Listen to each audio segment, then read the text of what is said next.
I always believe that every day God has work for us to do. That work may be at a job, or that work could be taking care of a parent. That work could be taking care of a spouse. That work could be cleaning up, your yard. That work could be volunteering in the community. That work could be grocery shopping. That work could be picking up your kids. Whatever your work is, the mindset you take to that work will have an impact on the experience that you have, and it will absolutely impact the relationships you have with those around you. Now available. You deserve to love your job. How to find your purpose and enjoy your life. You may not have learned this growing up, but you deserve to love your job. You will spend more time at work than in any other activity in your life, and you deserve to love it. Research tells us that people who love their work are twice as likely to enjoy their life. This book will help you create a blueprint to help you fulfill your purpose, love your job, and live the life you were designed to live. Now available at Amazon. Hello, everyone, and welcome to today's episode. Today, I want to talk about a topic that can absolutely change your life, and it's called job crafting. We'll get into it a bit more, but job crafting is a term in psychology that refers to the ways in which research has shown employees actively shape our jobs to make them more enjoyable, more meaningful, and more engaging. As many of you know, for this season, I'm doing additional topics that connect to different chapters in my book. And today's topic is connected to chapter 5, which is called Power is Not a Dirty Word. And in that chapter, I talk about the ways that we inadvertently give our power away and how we can get it back. I also do a quiz on our orientation to power, our level of motivation, and what we can do to make changes so that we feel in a place from a power standpoint and a motivation standpoint to change things in our work. So if you haven't gotten the book, definitely get that. And today I want to add on to that concept by sharing some other strategies that people are using to craft, shape, design, change their work so that they can have a work life that they enjoy. And if you're not in my email group, check out the show notes and join in, because I use those to share summaries of the podcast. I share what's coming. I share resources and other tips, and I also get a chance to respond. So reply to those emails and have an actual conversation with you on these topics as well. So let's start with a few stats, though. I think I've shared this one before, but research has consistently over the last, couple decades, if not more, showed us that about 40% of us are engaged at work, meaning less than half of us are enjoying what we're doing, committed to it, involved in it on a regular basis. So we know that's a problem. We also know that managers in our work environment are one of the greatest sources of stress in our lives. So one study recently found that a participant's manager had more impact on their mental health than their therapist or their doctor, and had more about equal impact as their partner or their spouse. So we know that our work and how we feel about it is critical to how we feel about our entire lives. So I wanted to spend some time today on a few strategies that you can use to create a work life that you love, starting from where you are. So meaning this episode is not about changing your job or even what you're doing. It's about influencing the job that you already have. And we're going to talk about that in terms of job crafting. As I mentioned, job crafting is a term that refers to the ways which we actively shape our jobs, shape our work to make them more enjoyable and engaging. And the term was first introduced a couple decades ago by two professors, Jane Dutton and Amy, I hope I'm saying this right, Resniewski. What they found was that employees were actively reshaping their jobs by changing the boundaries around their tasks, so what they were doing, the relationships or who they were spending time with, and just their perceptions of their work, their mindset about their work. So they really described it as a proactive process that people are using to better connect their work to their strengths, their passions, or the things they liked, or their values, what they found important in their work, in the world, in their lives. And they suggested that these changes lead to lots of positive outcomes: better job satisfaction, more engagement or involvement in your work, feeling more committed to it, better well-being, and also better performance at work. So, what I want to do today is talk about the three most popular categories of job crafting. And for each type, I want to share at least a couple examples on how you could use one to craft your job in the right direction. So, we're going to talk about three categories: relationship crafting, task crafting, and mindset crafting. But let's start with relationships because relationships are so important. So, let me ask you a question. Do you realize that you can influence who you spend time with at work? So you may not be able to change your peers, your manager, but you can absolutely influence where you place your energy. And in many of the engagement surveys, they found there's a question that predicts how happy we are at work. And do you know what that question is? It's not about your manager. It's not about your title. It's not about your work location. The question is, do I have a best friend at work? So let me ask you that. Do you have a best friend at work? What research tells us is that people who agree with that question are much more likely to enjoy their work because relationships matter. Relationships provide support, they provide a sense of belonging, they provide connection, fun. And practically, when I think back on some of my most enjoyable work experiences, and I'd be curious for you if it's the same, a lot of that had to do with the people I was working with or the people I had a chance to interact with in that role. So let me share a few practical ways that you can influence the relationships you have and who you spend time with at work. So the first strategy is when you find people you like and connect with, invest the time to build that relationship. Go first in building the relationship. Sometimes you're in a meeting, you're in the break room, you're on a Zoom, and there's someone whose energy you're like, yes, that is my person. It's something they say, it's the way they carry themselves, it's the way they interact with you or others.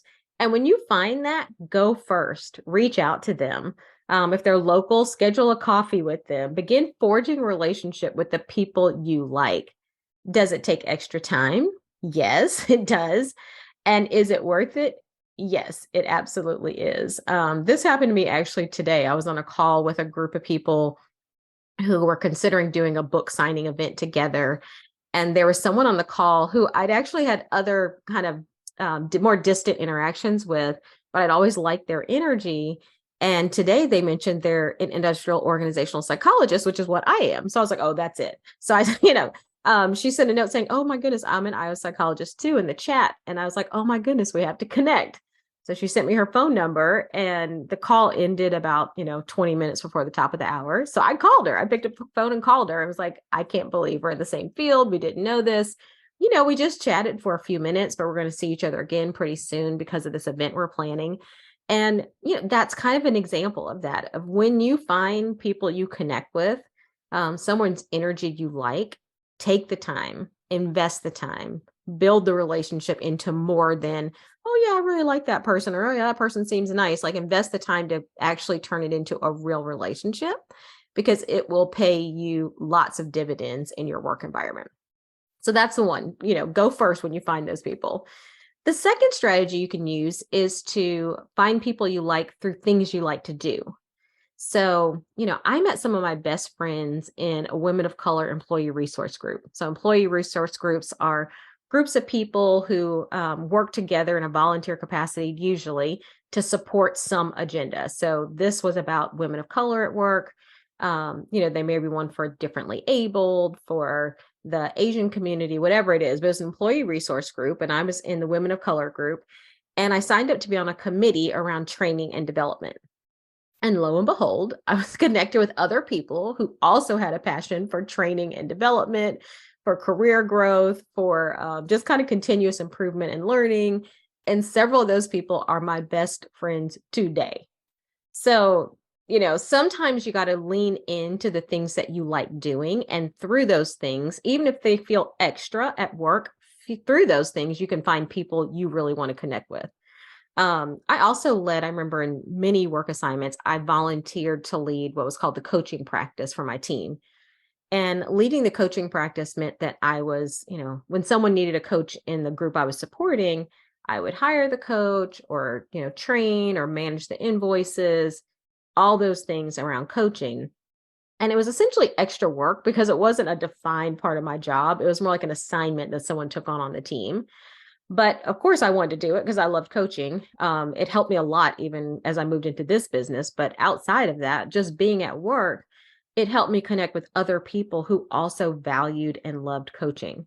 So if you're not finding your people in your current peer group or your direct reports, your manager, or, kind of people that you have to be involved with, find another activity at work that you like, volunteering, employee resource groups, an assignment, take on an assignment and find your people there.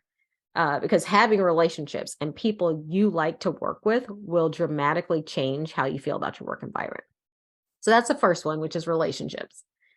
The second one I want to talk about is task crafting. And task crafting involves changing the type or the amount of tasks that you do. And there are a few strategies I could think about this one, but I think the first and most important is to be a good self manager. Meaning, at some point, we all have to figure out how to put boundaries around our work so that we're working whatever we consider to be the right amount of time. So I personally learned this in a few roles, but it was definitely apparent in a couple global roles that I had because I realized when I was supporting people around the world that, at any time of day or night, whether I was awake or sleeping, somebody was working. And so it was apparent really quickly that I had to figure out what were the boundaries that worked for me because they weren't going to, my work environment wasn't going to create those for me. And I found that in probably every company I've worked with, which is there is always lots of great work to do, right? There's amazing things you could be doing to push the agenda in a lot of different roles. I've never had a job where at the end of the day I felt like, "Ooh, I've done all the things I can do, so now I'm released to go home." No, that was never my reality. In every job I had, there were always things undone. So it forced me to figure out what does a healthy work life look like for me, for my goals, for my ambition, for my personal life, for my family. And I've talked to several people who are working more than what is really sustainable for them. So, like the other day, I was talking to someone who's working 80 hours a week and they weren't enjoying their work. Well, one thing I thought about was that, I don't think I'd enjoy doing anything for 80 hours a week, right? It was like, even if it's something I like at 80 hours, I'm probably tired, I'm exhausted. It's going to make it hard to evaluate the work that I'm doing to know if I like it or not because it's just so much of it. And it makes it hard to show up in the way you want to at work so that you can operate in your best. All right. So, my first tip is be a good self manager. Know what a healthy work life looks like for you based on what you want to do, based on your ambitions. And, as those things change, that may mean you're working a lot more or less, but know what it is for you and then figure out a way to craft that for yourself. So that's the first tip. Just be a good self manager. The second strategy to influence your task to align with what you enjoy the most is to make sure you know what you enjoy the most. So you have to know what you like and what you don't. So I think I mentioned this on another episode about the business, but if you haven't done this, create a list. My first several years in business, I had a list of things that I loved, things I liked, things that I call meh, which was, I can take it or leave it. I don't have a strong opinion one way or the other, and things that I really didn't like. And I personally used that list over years to whittle down my business to the things that I love doing. I also used that list to figure out who and how I was going to hire because I wanted to hire people to do things that either I didn't like doing or I wasn't good at. Right. So that's kind of how I used the list to decide who am I going to hire first in the business. So you can do the same thing in a business or in a job. And I already know some of you are saying, I can't change my job, but the research says you can, and that many people are. So let's talk through one example of this that I love. And hopefully this spurs some ideas or thoughts for how you might do this in your situation as well. So many of you all may have heard this story about a bus driver in Texas. His name was Mr. Curtis Jenkins, and he liked driving the bus, but he loved the connection with the kids even more. So he decided that his job wasn't just about getting the kids safely to and from school, which, alone is a significant job, but his job was also about creating a family within his students on the bus. And when I think about the experience that some of our children have on the bus with bullying, teasing, fear. I mean, his approach is so needed. So he did a lot of things and tasks that other bus drivers just weren't doing. So I'll give you a few examples of what I remember from this story. He gave kids on the bus a job, so maybe might be welcoming new students, making sure everyone's stuff was off the bus and nothing was left behind. He bought them gifts and made a big deal about their birthdays or special events. He knew all of their names and greeted them when they got on or had words of encouragement for them when they were getting off for the school day. I mean, he talked about his bus as a family, and the kids took that on, right? They thought of it as a family. And it just reminds us the ability we have to influence the environment around us. And when you know, by doing the task that he loved, that no one asked him to do, he also found a greater love, meaning, and appreciation for his work. And I think at the end of the story, he eventually got promoted to a role that was about helping other people connect well with the kids. So there are very few jobs where you can't influence your work in some way, either by doing different tasks or doing the task that you have differently. So my challenge to you is, what is one thing you love about your work? So figure that out. What is one thing I love or at least enjoy about my work? And then identify one way that you can do more of that. And it's not always more hours. Sometimes it's just doing the same things differently within the same hours that you have. But figure out a way to spend more time, have more energy, and just do more of the things that you love in your current job. So that's the second type of crafting, which is task crafting. Third type of crafting I want to talk about is mindset crafting, which is changing the way we think about our work. So, if I think my work is drudgery, it is. If I say to myself my work is meaningless, it is. So, what we say to ourselves about our work is important and has a really dramatic impact on our experience at work. So, my challenge to you here and what I've done also is listen to your thoughts. And when you hear yourself saying something negative, take note of that and figure out how you can take a different perspective. Now, I'm not talking about abusive situations, taking a different perspective on an abusive situation. I'm also not saying be dishonest with yourself. You have to be honest.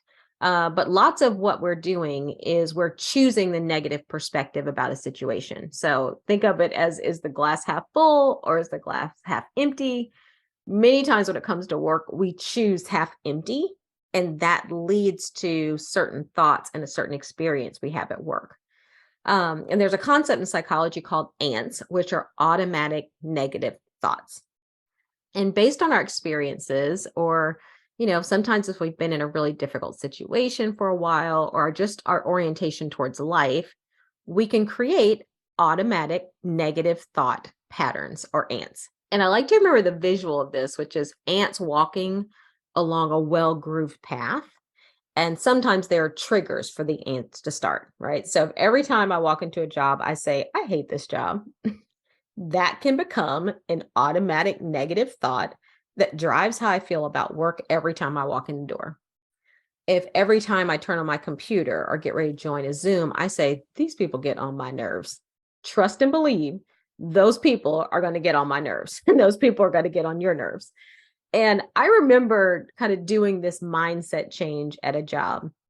So I was working at a job where most of my focus was on strategy and a lot less on what I'd say impact. So I was putting together lots of strategic presentations about the long term, kind of long term things we might do, knowing that very little of it probably would ever actually be, right? And that there was so much change that much of what I was putting together probably would never even be fully considered, because it was just this time of upheaval in this organization.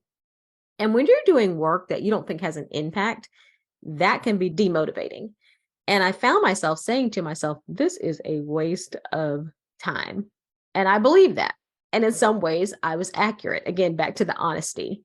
But a few months into that role, I realized this was not working for me. I was in this role and didn't feel called to leave. Sometimes you're in jobs that don't feel great, but you feel called to be there. And I felt called to be there. So I didn't feel called to leave it. But the current situation, the way I was thinking about it, wasn't working for my mental health, my engagement, just the way I felt about work. So, one day I decided to focus on what I was learning in this job. And I would say to myself, I'm learning a lot in this job. And I really was. I learned a lot about creating strategies, how to position those strategies. I ended up being much more connected externally and ended up doing some really fun travel as a part of that role. And then my team expanded. So I had some roles that I was hiring for. And so I got to hire some amazing people and created these fantastic relationships that I still have today. So you can find the good in a role. You can find your meaning. You can find your purpose. And when you do, your satisfaction in that role can change. So start by taking note of what you say to yourself and what you say to other people about your job and about your workplace and write it down. You could probably do that right now. Just what is it I say to myself and what is it I say to other people about this job? And then decide which of those mindsets do I want to embrace or keep? And which of those do I want to change? Again, it's not about being dishonest because both of those perspectives I had on that job I mentioned were honest. I could have taken the perspective up, I'm really wasting my time and could have proven that case. Or I could take the perspective of I'm learning a lot in this role, regardless of the impact this work has. I'm learning a lot in this role. And I can take on that perspective, which was also true. And I chose the one that was best for me, right? That chose the one that was best for my mindset. I chose the one that was best for my work experience. And honestly, by having that mindset, it also improved my work performance because I'm not now doing the work out of a sense of drudgery or meaninglessness. So you can choose the perspective you have. You want it to be honest, but you still have a choice on which perspective of your work you choose. So, whether it's thinking about your relationships and how you change those and find more relationships with people you want to spend time with, whether it's thinking about your tasks and either the amount of those that you're doing or which of those you're engaging in, or whether it's thinking about your mindset and just how are you approaching the work that you have in front of you every day. And by the way, that can be a job or it could be if you're not working right now, it can be whatever work is in front of you. I always believe that every day God has work for us to do.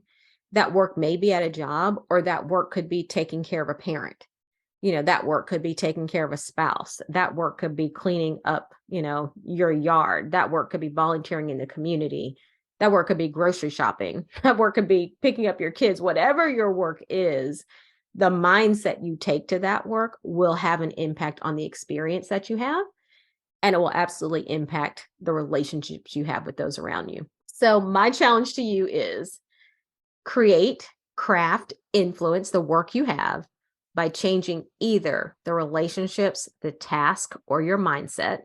And sometimes we have to change all three. And I love this quote from one of the researchers who created this job crafting concept. So I want to read it to you. And this is Amy Resniewski. And what she said was that what these workers were doing, she came to realize, was quietly creating the work that they wanted to do out of the work that they had been assigned. So it didn't take a lot of fanfare.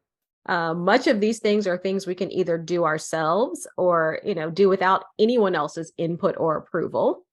But when you understand the concept, and those who do understand the concept are out there quietly creating the work they want to do. And I hope that you will do the same. And when you do, or the questions you have, write me and let me know what you're going to do differently. So I hope you all found this beneficial. I hope you found it encouraging in creating the work you want, starting from right where you are. As always, you can find me on Instagram at Arlene_pace_green. You can join my email group. Links to do that are on my Instagram or in the show notes where I send messages and respond back. So thank you all so much for joining. As always, remember that you deserve to love your job and enjoy your life. Yes, you do. And be well.